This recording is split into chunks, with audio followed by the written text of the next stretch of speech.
Hello दोस्तों, इस video में हम बात करेंगे कि अगर आप जो है एनआरआई हैं और आप होम लोन लेना चाहते हैं तो एसबीआई में अगर आप होम लोन लेना चाहते हैं तो कैसे आपको लोन मिलेगा। तो यहाँ पे जो है एसबीआई में आपके लिए स्पेशल एक लोन प्रोवाइड कराया जाता है जिसका नाम है एसबीआई एनआरआई होम लोन। यहाँ पे उन्हीं को लोन दिया जाता है कि अगर आप जो है नॉन रेसिडेंट इंडियन है उनके लिए स्पेशल होम लोन है ये। बाकी सब अदर जो है मतलब जो इंडियन रेसिडेंट होंगे उनका जो होगा ऑलरेडी रेगुलर होम लोन वो ले सकते हैं एंड अनदर टाइप उनके बेसिस पे डिवाइडेड है। ये स्पेशली एनआरआई के लिए है। तो इस वीडियो में हम बात करेंगे इस एनआरआई पर्सन के लिए जो भी जो है नॉन रेसिडेंट इंडियंस हैं उनके बारे में इस वीडियो में डिटेल में बात करेंगे कि इसमें आपका क्या बेनिफिट्स मिलता है एसबीआई होम लोन में और यहाँ पे आपकी क्या एलिजिबिलिटी है, क्या रेट ऑफ इंटरेस्ट है, क्या डॉक्यूमेंट्स लगते हैं, सबके बारे में डिटेल में बात करेंगे। तो चलिए इस वीडियो को स्टार्ट करते हैं। तो सबसे पहले जो है यहाँ पे जो है आपको लो इंटरेस्ट रेट का यहाँ पे प्रोवाइड किया जाता है, लो प्रोसेसिंग फी लगती है, कोई भी हिडन चार्जेस नहीं लगते हैं आप, साथ ही में यहाँ पे आपकी प्री पेमेंट पेनाल्टी नहीं लगती है। उसके बाद बात करें कि इंटरेस्ट चार्ज जो है डेली रिड्यूसिंग बैलेंस के साथ कैलकुलेट होते रहते हैं और यहाँ पे जो है आपका टाइम पीरियड जो है वो 30 साल तक का ऑप्शन दिया जाता है। उसके बाद बात करें तो यहाँ पे जो है होम लोन ओवरड्राफ्ट पे भी अवेलेबल है और अगर आप वुमेन है या आपकी वाइफ है या आपकी बेटी है या फिर आपकी माता जी हैं या फिर आपके मदर है, उन पे आप क्या करना चाहते हैं, यहाँ पे होम लोन लेना चाहते हैं उनके नाम पे, तो आपको इंटरेस्ट रेट पे छूट देखने को मिलेगा। उसके बाद बात करते हैं यहाँ एलिजिबिलिटी क्राइटेरिया की। तो यहाँ पे जो रेसिडेंट टाइप होना चाहिए वो नॉन रेसिडेंट इंडियन यानी कि एनआरआई या फिर पर्सन ऑफ इंडियन ओरिजिन यानी PIOS। यहाँ पे मिनिमम एज आपकी 18 साल होनी चाहिए और मैक्सिमम एज आपकी 60 साल होनी चाहिए। लोन टेन्योर का मैंने बता ही दिया कि आपको 30 साल का EMI चलाने का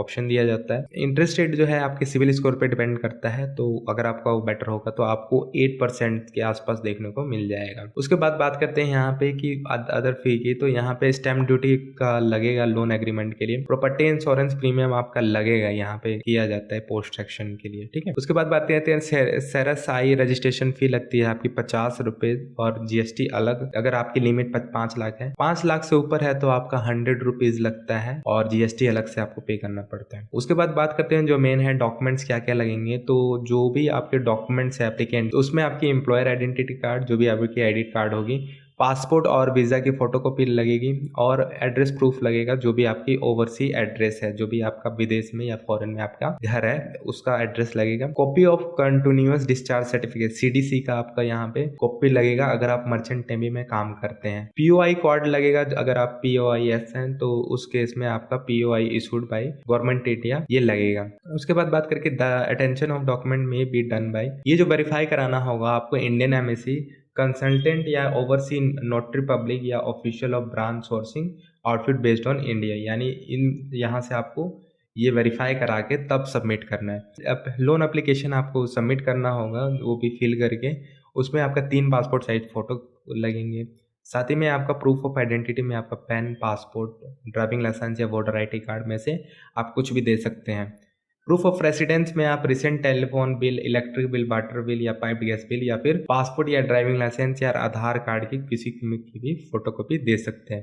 प्रॉपर्टीज पेपर में आपका कंस्ट्रक्शन का परमिशन लगता है। उसके बाद जो है रजिस्टर्ड एग्रीमेंट से लगता है अगर आप महाराष्ट्र के हैं, या फिर अलॉटमेंट लेटर या स्टैम्प्ड एग्रीमेंट से आप दिखा। उसके बाद बात करें कि अगर आप ऑक्यूपेंसी सर्टिफिकेट लगेगा कि इन केस ऑफ आप ready to move property, share certificate लगेगा महाराष्ट्र के लिए, मेंटेनेंस बिल, इलेक्ट्रिक बिल या प्रॉपर्टी टैक्स की रिसिप्ट लगेगी। उसके बाद बात करें कि आपका एक अप्रूव प्लान लगेगा, जेरोक्स कॉपी लगेगी, जो भी आपका ब्लूप्रिंट है घर का उसका आपका एक कॉपी लगेगा, और रजिस्टर्ड डेवलपमेंट एग्रीमेंट हो जाना चाहिए या बिल्डर्स का, या फिर कन्वायंस डीड लेना चाहिए अगर आपकी न्यू प्रॉपर्टी है। और उसके बाद बात करें कि पेमेंट रिसिप्ट लगेगी, जो भी आपने जो पेमेंट की है बिल्डर या सेलर को उसकी आपको अकाउंट स्टेटमेंट शो करनी पड़ेगी। अकाउंट स्टेटमेंट में जो भी आपके ओवरसी अकाउंट्स होंगे जिसमें आपकी सैलरी आती है या फिर सेविंग अकाउंट्स होंगे इंडियन अकाउंट में, जो भी जहाँ का भी आपका अकाउंट है, उसके 6 महीने की कॉपी लगेगी आपकी। उसके बाद बात करते हैं कि अगर आपने पहले से कहीं लोन ले रखा है या फिर कुछ भी आपने मतलब EMI चलती है आपकी, उससे तो आपका लोन अकाउंट का 1 साल का फोटोकॉपी लगेगा। इनकम प्रूफ में आपका जो वैलिड वर्क परमिट होना चाहिए आपके पास, एम्प्लॉयमेंट कॉन्टैक्ट होना चाहिए and English translation duly attested by employer, ठीक है। अगर अदर लैंग्वेज में है तो वो इंग्लिश में होना चाहिए आपका, और ये होना चाहिए आपका फॉरेन ऑफिस या एम्बेसी से, ठीक है, या फिर अदर लैंग्वेज हो उस केस में। लास्ट 3 मंथ के आपके सैलरी सर्टिफिकेट लगेगी, लास्ट 6 मंथ का आपका बैंक स्टेटमेंट लगेगा, जो कि आपका सैलरी जो है जो आपके अकाउंट में क्रेडिट होता है उसके बारे में वो शो करेगा। लेटेस्ट सैलरी सर्टिफिकेट होना चाहिए, स्लिप इन ओरिजिनल होना चाहिए, copy of identity card issued by current approach, जहाँ भी आप वर्क करते हैं वहाँ की एक करंट आइडेंटिटी कार्ड होनी चाहिए। Duly acknowledge copy of last individual tax return, जो भी आप टैक्स भरे होंगे उसका एक कॉपी होना चाहिए, जो कि एनआरआई या POC located in middle east country, employer in the merchant. उसके बाद बात करते हैं कि इनकम प्रूफ, अगर आप जो है नॉन सैलरीड हो, पहले जो मैंने बात किया प्रूफ में अगर आप सैलरीड हैं, आपकी सैलरी आती है उस बेसिस पे। अब हम डिस्कस करेंगे कि अगर आप नॉन सैलरीड है, आपका बिजनेस है या फिर आप प्रोफेशनल हैं, उस केस में आपका क्या डॉक्यूमेंट्स लगेंगे। तो अगर आपका बिजनेस चलता है तो बिजनेस एड्रेस प्रूफ आपको देना पड़ेगा। प्रूफ ऑफ इनकम में आपको जो है सेल्फ एम्प्लॉयड या प्रोफेशनल हो तो ये दिखाना पड़ेगा आपको जो भी हुआ है। लास्ट 2 साल के आपके ऑडिट होगा, चार्टेड अकाउंटेंट से आपको वेरीफाई करा के सील एंड स्टैंप लगेगा उसका। बैलेंस शीट उसकी दिखानी पड़ेगी एंड प्रॉफिट एंड लॉस के आपको अकाउंट्स दिखाने पड़ेंगे। उसके बाद बात करें कि लास्ट 2 साल का आपका इनकम टैक्स रिटर्न होना चाहिए, जो भी आप एनआरआई या पीआई हो, मिडिल ईस्ट कंट्री से आप अगर बिलोंग करते हैं। उसके बाद बात करते हैं लास्ट 6 मंथ के आपके बैंक स्टेटमेंट लगेंगे, जो भी आपके ओवरसी अकाउंट है आपके नाम पे है या फिर आपके कंपनी पे नाम पे हो, ठीक है। तो ये सब डॉक्यूमेंट्स लगेंगे। अदर कोई भी डाउट आता है तो आप मुझे पूछ सकते हैं। इस वीडियो में इतना ही। वीडियो अच्छी लगी तो वीडियो को लाइक करें एंड शेयर करें उनके साथ जिनको भी इस वीडियो की नीड हो। साथ ही हमारे चैनल को सब्सक्राइब करना ना भूलें ताकि आपको ऐसे इन्फॉर्मेटिव वीडियो डेली देखने को मिलती रहे।